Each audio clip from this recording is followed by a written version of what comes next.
아담에게는 두 아들이 있었습니다. 가인과 아벨이죠. 성경을 자세히 보면요, 당시에 다른 아들들도 있었던 것 같습니다. 왜냐하면 가인이 집에서 도망칠 때 다른 사람을 만나면 내가 죽임을 당할까 두렵다고 말했거든요. 그러니까 성경 속에 두 아들만 기록된 것은 학자들은 가인과 아벨이 두 부류의 사람들을 대표했기 때문이라고 말합니다. 그러니까 하나님을 마음으로는 좋아하지 않는 가인과 같은 사람들이 있었고, 마음으로는 그분을 기뻐하는 아벨과 같은 사람들이 있었다라는 거죠. 그러니까 가인과 아벨은 각 부류 사람들의 대표였다는 거예요. 가인과 아벨의 제사는요, 이 두 부류의 특징을 잘 설명합니다. 하나님이 아벨의 제사만 받으셨어요. 어떤 사람들은 제물이 문제였다고 말합니다. 그러니까 아벨이 피의 제사를 드렸고 번제죠. 그리고 가인은 곡식의 제사, 소제를 드렸으니까 피의 제사를 드린 아벨의 제사만 받은 것이다, 이렇게 말하는 거예요. 그렇다고 하면 이 가인의 입장에서 매우 억울할 것 같습니다. 왜냐하면 난 농사를 하고 있었거든요. 동생은 목축업, 양치기를 하고 있었고요. 그러니까 각자 가지고 나온 걸 드린 건데 나는 동물이 아니라고 안 받으신다는 게 억울하잖아요. 그런데요, 성경은 분명히 그 이유를 따로 기록해 두었습니다. 창세기 4장 4, 5절인데요. 여호와께서 아벨과 그의 제물은 받으셨으나 가인과 그의 제물은 받지 아니하신지라. 다시 말해서 하나님이 받지 않으신 것은 제물 이전에 제물을 드리는 사람을 받을 수 없었기 때문에 받지 않았다라는 것입니다. 그러니까 가인의 형식적인 제물을 하나님은 받으실 수 없었던 거예요. 저는 이런 경우를 전에 들은 적이 있습니다. 자신은 하나님께 몇 년 동안 봉사하며 드렸는데 하나님께서는 그 몇 년 동안 내가 간절히 바랬던 기도 제목 하나를 안 응답해 주셔서 너무 억울하다고요. 어떻게 그럴 수 있느냐고요. 여러분들 얘기입니까 혹시? 네. 제가 좀 자세히 들어보고 안 것은 그분이 하는 말은 나는 하나님을 몇 년 동안 섬긴 게 아니라 나는 그 바랐던 기도 제목을 열심히 섬겼다라고 말하는 것 같이 들렸습니다. 여러분, 가인이 분노한 이유도 그 지점이었어요. 하나님을 기쁘게 해드리는 것이 목적이었다고 한다면 두 제사 중에 한 제사는 받으셨으니 함께 기뻐해야 되죠. 그런데 내 것이 아니라 동생의 제사를 받으시자 분노했습니다. 그가 제사를 드려온 목적이 드러나는 거죠. 그건 뭐죠? 동생보다 언제나 더 나은 나. 아담의 자식 중에 언제나 내가 최고에 든다라는 생각이 목적이지 않았을까요? 그는 동생을 죽임으로 최고의 자리에 오르는 느낌을 잠깐 갖습니다. 여러분, 우리는 봉사와 드림 이전에 내 중심이 어떤 것인지를 들춰봐야 됩니다. 여호와께서 아벨과 그의 제물은 받으셨으나 가인과 그의 제물은 받지 아니하신지라. 여러분, 역사는 언제나 이 가인과 같은 사람들 그리고 아벨과 같은 사람들이 있음을 보여주고 있습니다. 오늘 본문이 되는 창세기 4, 5장의 구절을 보면요, 두 개의 족보가 나란히 있는데 그 사이에 한 사건이 등장합니다. 먼저 앞에 족보를 살펴보고 나머지 내용을 살펴보겠습니다. 여러분, 가인은요, 쫓겨났습니다. 원래 아버지 아담이 선악과를 따먹었을 때 하나님께서는 에덴 동산의 바깥 동편으로 쫓아내셨습니다. 근데 그는 이제 그 아들은 가인은 거기서 더 동편으로 쫓겨납니다. 그러니까 지리적으로 한번 보세요. 하나님과 마음에서 멀어지는 사람은요, 하나님과 몸으로 계속 멀어집니다. 그리고 그 삶의 특징은 철저히 하나님을 배제하는 삶에 있습니다. 창세기 4장 후반부에 등장하는 가인의 후예들을 보면요, 한마디로 자급자족하는 삶이에요. 그들은 먼저 성벽을 쌓고 거기에 자기의 이름을 세웁니다. 그 후예들은 축산업의 조상이 되죠. 하나님이 내리신 땅의 저주를 극복하려고 했습니다. 또한 악기와 음악을 만들었어요. 대중음악의 조상이 되어버렸어요. 노래할 대상을 잃어버린, 영원히 노래할 찬양할 대상을 잃어버린 그들은 자기를 노래하기 시작했습니다. 나의 명예, 내가 제일 잘 나가. 죄송합니다. 네, 그런 노래 부른 거예요. 네, 내 감정이 슬프다고 노래하고, 네, 그런 거죠. 무기와 농기구 죄송합니다. 갑자기 애드립을 해가지고 무기와 농기구를 만드는 대장장이도 거기서 나오죠. 왜 그랬을까요? 안전하지 않다라고 느꼈던 거예요. 하나님이 도우시지 않으니까 안전하지 않다고. 그런 불안이 비롯된 거죠. 여러분, 가인의 후손들의 특징은 라멕이라고 하는 자에게서 잘 드러납니다. 그는 자신을 멍들게 했다고 한 소년을 무참히 죽였습니다. 그리고 이렇게 자랑합니다. 여보, 여보, 오늘 내가 무슨 일을 했는 줄 알아요? 감히 이 아이가 내게 멍을 들게 했다고? 내가 무참히 죽여버렸지 뭐야. 나 잘했지. 나 건드린 자는 다 이렇게 된다고. 아니, 그 더 큰 성인이 애기 괴롭혔다고 막 자랑하고 다니고 얼마나 꼴보견입니까? 그렇죠? 여러분, 창세기 4장의 가인의 족보는 이렇게 끝납니다. 세상이 이렇게 돼버렸습니다. 완전히 망가진 것 같아요. 거기에 어디 하나님이 있습니까? 거기에 어디에 소망이 있습니까? 그런데 하나님은 4장을 그렇게 끝내지 않으셨어요. 두 구절을 남겨놓으셨는데요. 두 아들을 잃고 시리에 빠진 아담과 하와 두 부부에게 한 사건이 짧고 강렬하게 등장합니다. 그것은 4장 25절 먼저 읽어보겠습니다. 같이 해보겠습니다. 시작. 아담이 다시 자기 아내와 동침하매 그가 아들을 낳아 그의 이름을 셋이라 하였으니 이는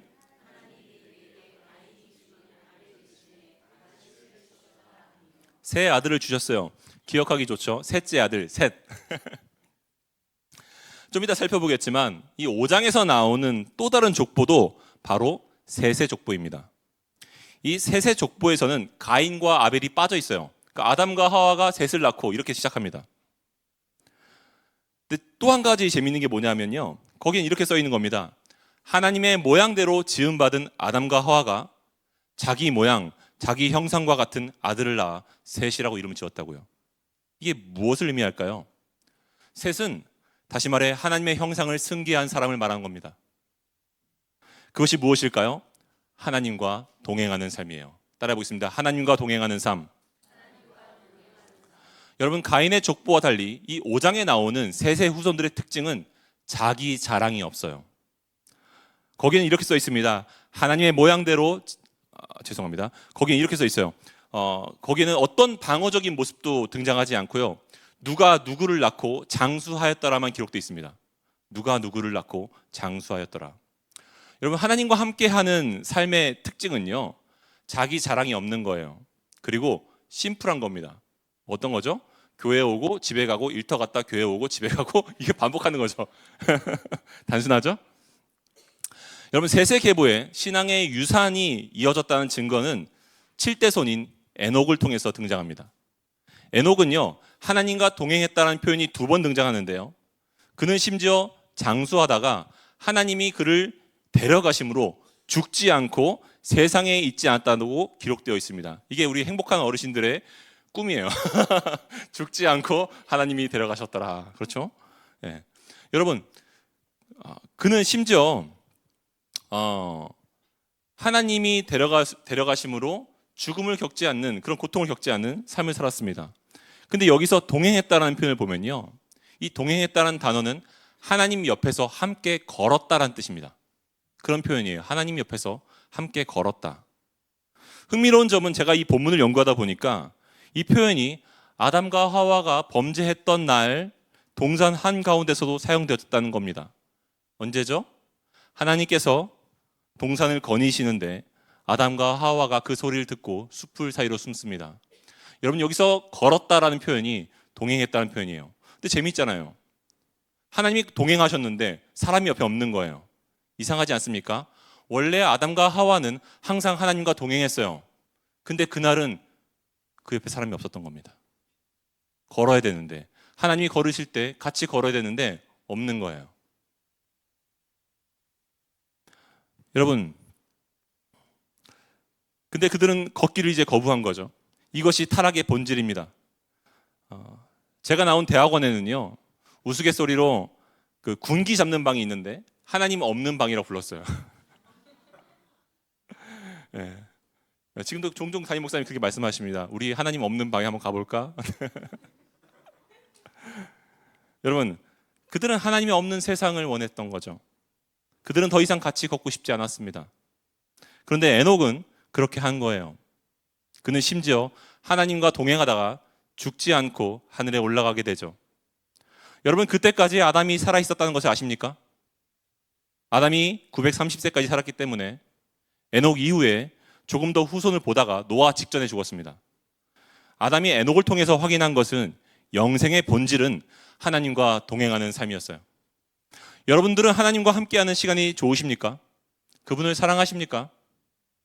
여러분, 영생의 본질은 하나님과 영원히 같이 걷는 삶입니다. 저는 아담이 흐뭇해했을 거라고 생각합니다.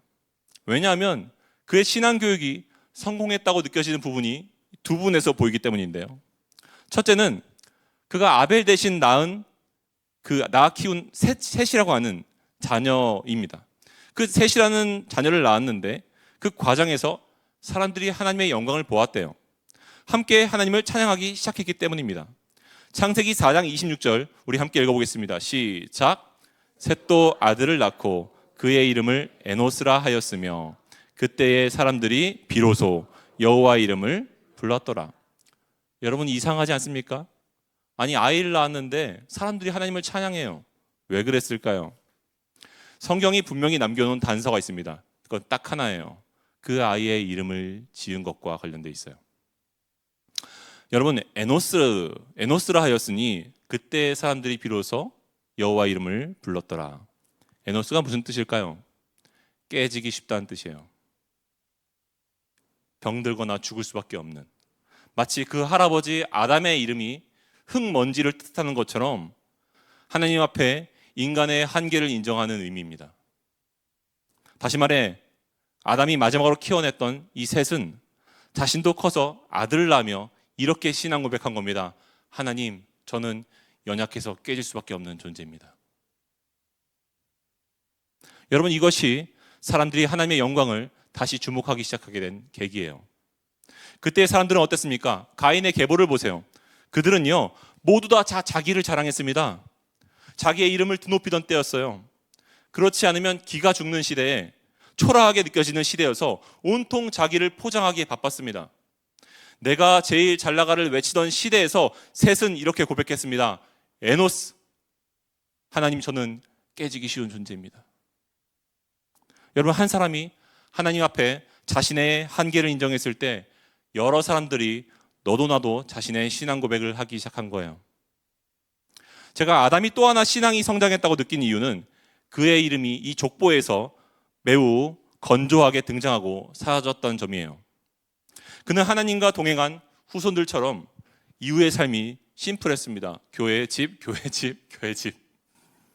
여러분, 그는 자기를 드러내는 삶이 아니라 하나님과 동행하는 삶을 선택했던 것 같아요. 그게 성경이 그의 나머지 삶을 단순하게 기록한 이유입니다. 그는 철저히 가려졌어요. 그리고 하나님의 일하심만 드러납니다. 제가 한번 생각해 봤습니다. 제가 만약 아담이라고 한다면 이 8대손 에녹이 죽지 않고 하늘에 올라갔을 때 저는 어떻게 했을까요? 여러분, 한번 보세요. 제가 아끼던 저의 8대손입니다.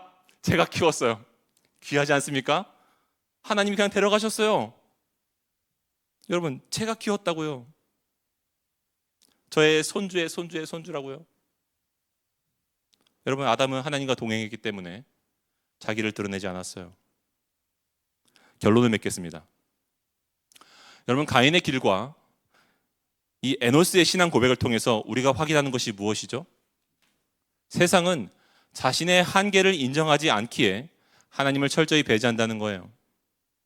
그러나 우리가 드러난 이 자신의 한계를 우리가 하나님 앞에서 인정할 때 우리는 다시 하나님과 함께 걷기 시작한다는 겁니다. 그래서 유진 피터슨 목사님이 이런 말을 전에 했어요. 하나님과의 대화는 나 자신이 무가치하다는 느낌을 계기로 시작된다. 하나님과의 대화는, 진솔한 대화는 나 자신이 무가치하다는 느낌을 계기로 시작된다. 내가 얼마나 한계가 많은 인생인지 인정하지 않으면 하나님과 동행할 수 없습니다. 여러분, 에녹이 그 증거예요. 그는 대단한 신앙을 보인 것 같죠? 마치 하나님이 데려간 이 친구는 평생을 그렇게 하나님과 사는 것 같죠? 여러분, 그런데 에녹에 관해 기록을 보면요, 그도 65세가 되기 전까지는 하나님과 동행하지 않았습니다. 무슨 일이 있었던 걸까요? 창세기 5장 21절 한번 보겠습니다. 에녹은 65세에 무두셀라를 낳았고 무두셀라를 낳은 후 300년을 하나님과 동행하며 자녀들을 낳았으며 그는 365세를 살았더라. 여러분, 에녹은요 65년 동안 하나님을 밀어내며 살았습니다. 그런데 65세에 처음으로 아들을 낳았어요. 여러분, 아들 키우는 게 힘들잖아요. 보통 힘든 일이 아니죠. 여러분, 아마도 부모로서 살아보면서 내 한계를 처음으로 깨달았던 것 같아요. 그는 자녀를 낳고 기르면서부터 하나님의 도우심을 전적으로 의지하는 사람이 되었습니다. 저도 비슷한 경험이 있어요. 제가 결혼하고 첫 아이가 태어났을 때 제가 했던 다짐, 저희 아이가 9시간 만에 태어났거든요. 첫째 아이가. 그때 그 의사분이 저에게 아이를 안겨주시더라고요. 탯줄을 자르라고. 탯줄을 자르고 이 아이를 안고 제가 했던 처음 고백은, 얘야, 내가 너한테 정말로 좋은 아버지가 되어줄게. 내가 그 어떤 것도 바꿀 수 없는 그런 아버지가 되어줄게 라고 저는 이 아이에게 말을 걸었습니다. 그런데요, 그 결심이 며칠 가지 않았어요. 이 아이가 잠을 안 자요. 이 아이가 밤마다 저를 깨웠습니다. 제 옛사람을 막 드러내더라고요.